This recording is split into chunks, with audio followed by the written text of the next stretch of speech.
우리 삶을 움직이는 뉴스, 중심 잡힌 시선으로 전하겠습니다. 황보선의 출발 새아침.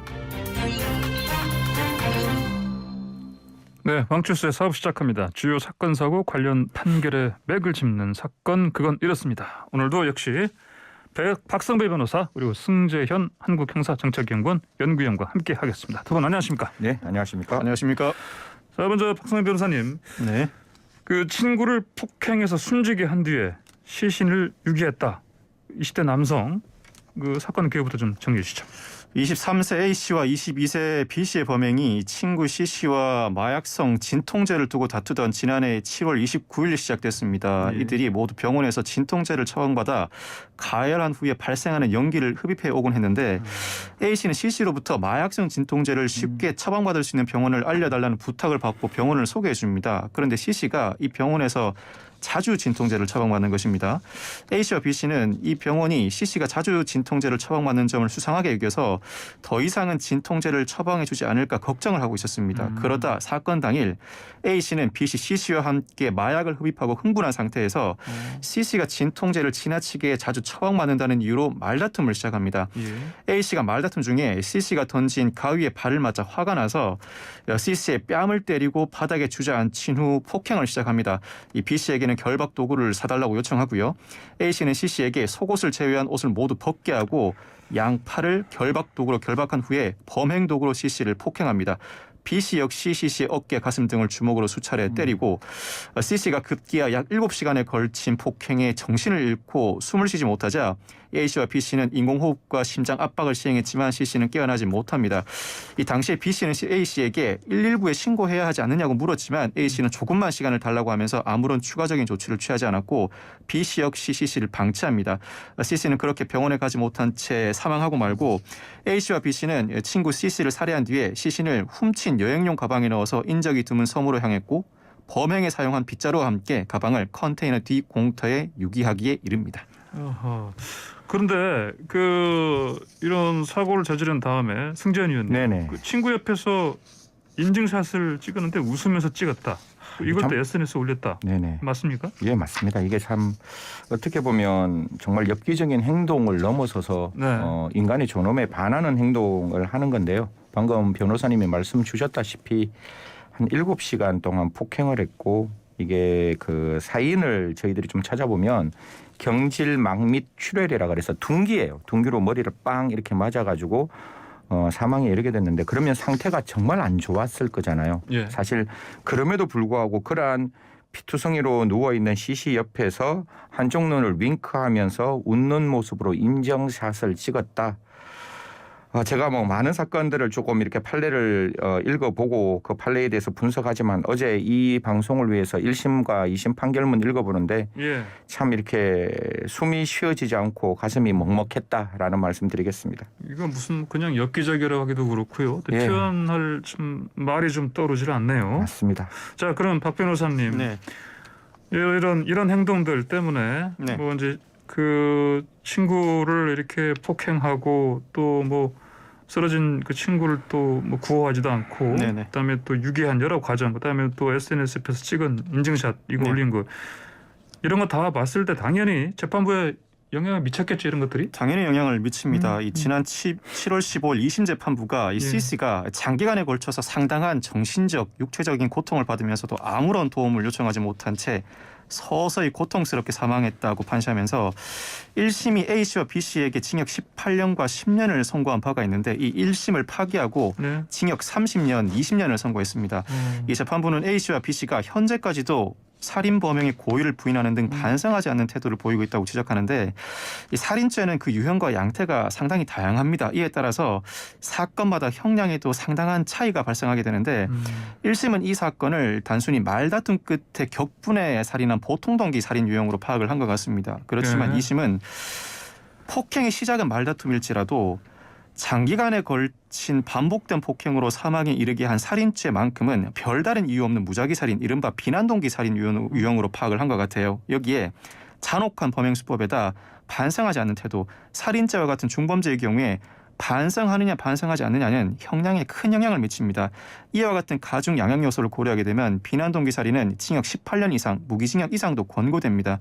이 비난 동기 살인 유형의 가중 요소를 반영해 30년, 20년을 선고한 것으로 보이고 재판부의 이러한 태도는 구체적인 판시 내용에도 더 드러납니다.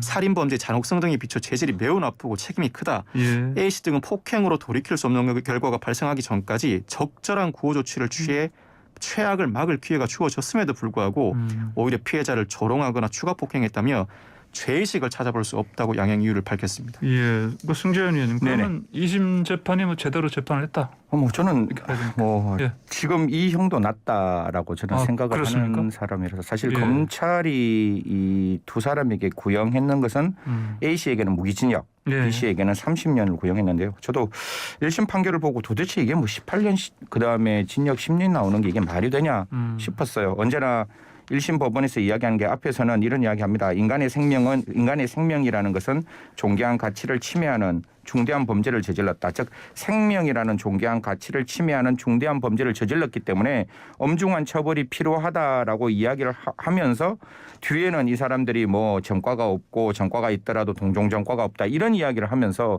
뒤에 형량을 굉장히 이렇게 낮게 18년 그다음에 10년 줬는데요. 뭐 2심 법원에서는 그거보다 훨씬 더 이제 형량을 올리면서 결국 아까 우리 변호사님이 말씀 주셨다시피 적절한 구호 조치를 취했다면 최악의 기회를 막을 수 있음에도 불구하고 오히려 피해자를 조롱하거나 추가 폭행했다라는 이유로 이제 30년 그다음에 이제 우리 형량이 나와 있는 30년과 18년이 나와 있는데요.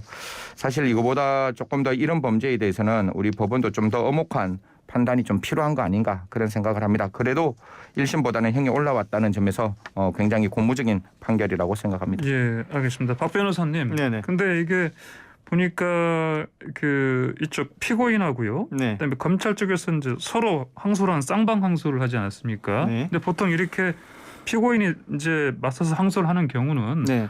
사실 이제 검찰에서 구형한 거대로 형량대로 이렇게 사실 판결이 나오지 않도록 방지하는 차원에서 하는 거 아니에요?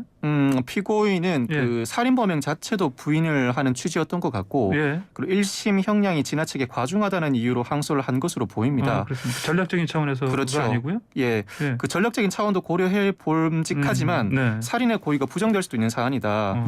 이 폭행의 반복으로 인해서 살인의 결과가 이르렀을 때 예. 애초에 살인의 고의는 존재하지 않았다는 취지로 주장하는 경우가 상당히 많습니다. 그렇지만 살인의 고의는 넉넉히 인정될 만한 사안이죠. 기본적으로 범행 도구를 사용했고요. 예. 무려 7시간에 걸친 폭행이 반복됐고 성인 남성 2명이 폭력을 가합니다. 더더군다나 마약 흡입으로 상당히 흥분한 상태였기 때문에 예. 그 폭력 가격의 정도가 상당히 중했을 것으로 보입니다. 살인의 고의는 넉넉히 인정되고 아마 이 사건에서 피고인들이 상고를 한 것으로 알고 있는데 예. 이 검찰은 형이 지나치게 낮다는 이유로 대법원에 상고는 하지 못합니다. 즉 검찰 입장에서는 징역 30년, 20년 확정이 최대의 목표가 되는 것이고 예. 피고인들 입장에서는 상당히 높은 형량이 선고된 항소심 판결에 대해서 상고심에라도 일부 감형을 받으려는 의사를 내비치고 있는 것 같습니다. 예, 그러니까요.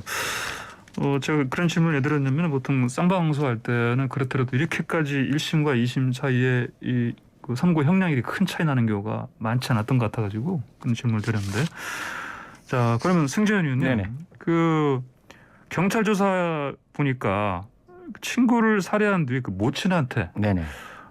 또 무슨 문자를 보내는데 보니까 잘 지내고 있다. 네. 숨진 친구로 가장 한 채 이렇게 예. 했다고요? 네네. 맞습니까? 그러니까 지금 뭐 마약 상태로 흥분했다라고 해서 혹시 심신미약 같은 거를 주장할 수 있는 상황들이 만들어질 수 있는데 그게 예. 안 되는 게 이게 범죄 전후에 자기들이 범행을 했는 게 정확하고 또 증거 인멸에 의도가 있었기 때문에 아무리 상고심에서 법률적으로 판단한다 할지라도 이걸 뭐 심신미약으로 가지는 않을 듯하고 방금 변호사님 말씀 주신 대로 미필적 고의에 의한 아니면 이거는 확정적 고의에 의한 살인이 될 것 같은데요. 예. 어떠한 범죄 후에 정황이 있는가 하면 이제 범행을 감추기 위해 미리 C씨의 휴대폰으로 이런 이야기를 합니다. 바로 사람이 없으면 실종 신고를 할 수가 있잖아요. 예. 그래서 엄마 잘 지내고 있어.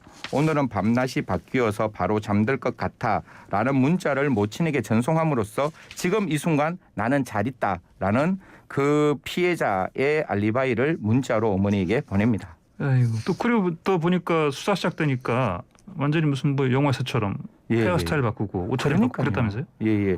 그리고 이 뒤에 이 사람들이 자기의 잘못을 명확하게 이제 인지하고 있는데 어떻게 네. 하는가 하면 그 시신이 이제 발견돼요. 7월 31일 날 그 인천 근처에서 이제 지역 주민으로부터 캐리어 안에 들어있는 시신이 발견되면서 수사가 시작되자 두 사람은 헤어스타일과 옷차림을 바꾸고 지역을 옮겨 다니면서 그 경찰의 수사를 피했으니까요. 네. 사실 뭐 이들이 지금 범죄 후에 반성하고 있다라는 이야기들이 나오지만 사실 그거는 형량을 낮추기 위한 하나의 행동일 뿐이고 2심 법원이 말했다시피 그 범죄 이후에 범죄의 반성은 전혀 없는 듯한 모습이 계속 보이고 있습니다. 예, 알겠습니다. 자, 다음 사건은요. 우리 저거 좀 보시죠, 박성희 변호사님. 네네. 그 종로의 그 한 헌책방 네. 그쪽에 나타난 등장한 네네. 벽화요. 네네. 자, 이거 뭐 워낙 많이 들었던 이제 그런 기사에 나온 내용이긴 한데, 자, 그 벽화 좀 내용 좀 알려주십시오. 네, 이 종로구 관철동 건물 1층 외벽에 길을 따라 총 6점의 벽화가 게시됐습니다. 이 전체 벽화는 높이 2.5m에 길이 15m 규모인데 예. 첫 번째 그림에 줄리의 남자들이라는 문구와 함께 2000 암흑의 의사, 2005 조 회장, 2006 암흑의 평검사, 2006 양검사, 2007 BM 대표, 2008 김 아나운서, 2009 윤서방 검사라고 적혀 있습니다. 그리고 예. 두 번째 그림에는 금발로 머리를 물들인 여성의 얼굴과 함께 줄리의 꿈, 영부인의 꿈이란 문구가 쓰여 있습니다. 많은 분들이 아시겠지만 줄리라는 명칭은 윤석열 전 검찰총장 부인 김건희 씨에 대한 루머에 나오는 이름이고요. 예. 연도로 보이는 숫자와 함께 나열된 이름도 윤 전 총장을 공격하는 문서에 등장하고 있습니다. 그러니까 이른바 그 뭐 엑스파일 뭐 지라시에 나왔던 네네. 그 내용들 그대로 벽화에 담아낸 거네 보니까. 그렇습니다. 당연히 말씀하신 것처럼 누구를 겨냥했는지는 확실해 보이고요. 예. 네, 지금 황출세 사건 그건 이렇습니다. 그 승전 한국경사정책연구원 연구위원 그다음에 박성배 변호사와 함께하고 있습니다. 유튜브에서 YTN 라디오 검색하시면요 보이는 라디오로 함께 하실 수가 있습니다. 의견 주실 분들은요 샵 0941 50원 유료 문자로 주시기 바랍니다. 자, 승전 의원님. 네네. 근데 이게 이 벽화가 그 건물에 입주한 그 중고 서점이요. 예. 그 서점 대표가 의뢰해서 제작된 거라고요? 사실 그 중고 서점 대표는 여 씨인데요. 여 씨는 예. 지금 이야기는 이렇게 합니다. 나는 정치적 정치적 색깔을 가지고 이걸 작성한 것이 아니라 예. 윤석열 전 총장이 헌법적 가치를 무너뜨렸기 때문에 이런 어떤 그 벽화를 그렸다고 하는데 제가 뭐 페미니스트는 아니지만 예. 이게 굉장히 잘못된 서사를 지금 이야기를 하고 있는 거거든요. 사실 대통령 후보자의 가족의 어떤 검증은 필요를 해요. 하지만 그건 사상을의 검증이 아니라 지금 윤석열 전 총장 이제 후보자라고 아마 언론에서는 이야기를 해달라고 그 공보팀이 이야기를 했는 것 같은데 윤석열 대통령 후보자의 예비 후보자의 입장에서는 그 뭐 부인되는 사람의 지금 현재 문제되고 있는 형사 사건에 대한 검증은 엄혹하게 이루어져야 되지만 네. 과거에 이 사람이 이런 행동을 했다라는 거는 약간 저는 남성 중심적 생각이 아니냐. 이 여성이 과거에 이런 행동을 했기 때문에 비난받아야 되는 것이고 비난받아야 되기 때문에 예. 우리나라의 대통령으로 가는 게 부적절하다. 이렇게 이야기를 하는 듯한 모습이 보여서 사실 이게 대통령 후보자의 대한민국을 이끌어가는 어떤 국가관, 사회관, 그다음에 미래관하고 무슨 관계가 있을까 이런 생각이 들고 지금 이 여 씨는 오늘 아침에 언론을 좀 찾아보니까 예. 제일 처음에는 이거 절대로 지우지 않겠다. 이게 뭐 김건희 씨가 줄리라고 이야기하지 않는 이상 이게 무슨 문제가 되냐. 그래서 자기는 끝까지 이 벽화를 남겨놓겠다라고 이야기가 나왔는데 오늘 네. 아침에 이제 여러 방송에서 보니까 이 부분에 대해서는 벽화 그림만 남겨놓고 관계되는 사람의 명칭들은 네. 다 지우고 거기에 통곡의 벽이라고 이제 하나의 어떤 플랜카드를 붙여서 예, 예. 그 벽에 많은 사람들이 자기의 의사를 표현할 수 있도록 그렇게 만들겠다라고 이야기하고 있습니다. 표현의 자유. 자, 표현의 자유. 박성희 변호사님. 네네. 근데 어떻습니까? 이거 표현의 자유라지만 네. 아무래도 이거 법적으로 이거 명예훼손으로 걸 수 있는 거 아니에요? 다분히 명예훼손에 해당해 보입니다. 이 벽화를 의뢰한 건물주이자 서점주인 여 씨는 개인의 자유를 표현한 것이라고 주장하고 있습니다만 예. 공개된 장소에 작성된 벽화는 공연성 요건도 충족하고 있고 예. 적혀있는 이름과 내용이 널리 알려진 루머를 지칭함을 누구나 인식할 수 있는 상황이기 때문에 단순한 모욕을 넘어서서 김건희 씨의 과거 경력 관련 설명 가치를 지니고 있습니다. 즉 명예훼손에 해당하는 사안입니다. 특히나 대선 후보 가족에 대한 검증과 비판은 당연히 필요하지만 허위 사실을 적시하고 믿을 만한 근거를 제시하지 못한다면 더더군다나 윤 전 총장 측이 최근 김건희 씨의 과거 경력 루머가 사실이 아니라고 적극적으로 반박을 하고 있는 상황입니다. 이 상황에서 이 루머가 사실이라고 믿은 데 적확한 근거를 제시하지 못한다면 허위사실 적시 명예훼손으로 처분될 가능성이 상당히 높습니다. 물론 이와 관련해서 일부 매체들도 취재를 진행하고 있습니다만 기본적으로 이 매체의 취재는 사실관계 확인이 주된 취지죠. 그렇지만 이 벽화 등 예술이나 창작물은 이 창작자의 사상과 감정을 극적으로 표현하는 수단입니다. 비방의 목적이 더 도드라질 수밖에 없습니다. 이 사안에서 여 씨는 이 상황에 대해서 당황하지 않고 있다고 지인이 전하고 있는데 죄가 인정된다고 하더라도 벌금형 정도에 그치리라고 생각을 하고 있는 듯해 보입니다. 그렇지만 단순히 벌금형이 그칠까 저는 상당히 의문이에요. 그 이유가 명예훼손의 경우에 다수 벌금형 선고에 그치는 경우가 많지만 상황에 따라서는 징역형이 선고되는 경우도 종종 있습니다. 널리 알려진 예를 들면 예전에 경찰청장이 노무현 전 대통령 관련 발언을 했다가 징역 8월에 실형을 선고받았는데 그 이유가 근거 없는 추측성 의혹을 제기했고 사과하지 않은 점이 양형 이유로 작용을 했습니다. 이 사건의 경우에도 비난할 만한 범행 동기, 즉 피해자에 대한 혐오감에서 범행을 했다고 보여질 뿐만 아니라 피해자에게 심각한 피해가 야기되고 있죠. 더더군다나 벽화의 특성상 상당한 기간에 걸쳐 반복적으로 범행한다. 범행 수법이 매우 불량한 경우에도 해당합니다. 즉 이 사건이 실제로 문제가 돼서 수사와 재판이 진행된다면 징역형의 실형이 선고될 가능성, 더더군다나 벽화를 이대로 계속 방치해둔다면 징역형의 실형이 선고될 가능성이 저는 있어 보입니다. 논란이 거세지니까 여 씨가 승 의원이 말씀하셨던 것처럼 이 줄리의 꿈 등 지역된 문구는 오늘 지울 예정이라고 하니 앞으로 향후 행보를 보고 판단해야 할 것 같습니다. 예, 승 의원님. 근데 아직까지는 뭐 이 김건희 씨나 윤 전 총장 측에서 법적으로 대응을 하겠다. 뭐 구체적인 뭐 어떤 반응은 아직 안 보이고 있지 않습니까? 윤 총장 측 그 대변인의 이제 그 언론 브리핑을 바라보면 사실 여 씨가 국민이잖아요. 그래서 국민이기 때문에 국민에 대해서 고소하는 건 적절치 않다. 라고 좀 큰 모습을 보였는 듯하고 지금 윤 총장이 고소를 했는 것은 특정 인터넷 언론사와 유튜브에 대한 고소를 했는 것이지 지금 여 씨에 대해서는 고소하지 않고 있는데 제가 갖고 있는 헌법적 가치 질서에서 조금 말씀을 드리면 그 자유를 가장 중요하게 판단하는 사람이 존 스튜어트 밀이라는 사람인데요. 이 사람이 이야기했던 것 중에 하나가 내 혼자 살아가는 세상이 아니잖아요. 다른 사람과 더불어가는 세상이라면 그 세상에서는 지켜야 될 질서가 있는 거예요. 그리고 대한민국 헌법에서도 37조에 기본권은 보장받아요.